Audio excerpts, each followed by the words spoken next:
There's a technique called habit stacking. At least that's what I call it. I'm not sure what the real name is. But I'll explain what it is and how it works and some examples of how I use it.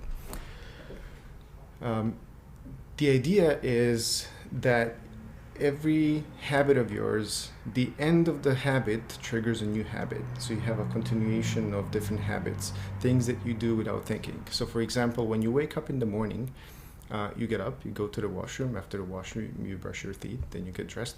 Whatever the sequence is, there's a pattern that you do and you repeat it without thinking. It starts with one habit, and then that one habit leads to other habits. And it's a very powerful thing because it allows you to automatically do things while you think of other things.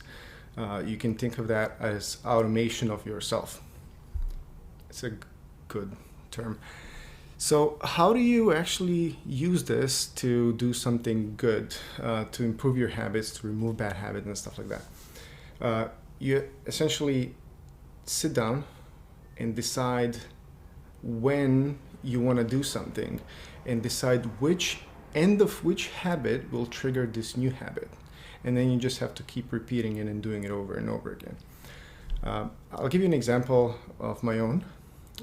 So I started a long time ago doing spaced repetition in the evenings before I go to sleep.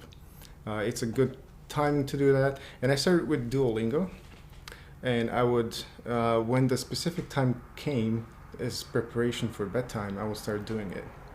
And then with time, I added, first I do Duolingo, then I do Readwise, then I do Anki, and then I close everything down and I read a book. And that prepares me for sleep.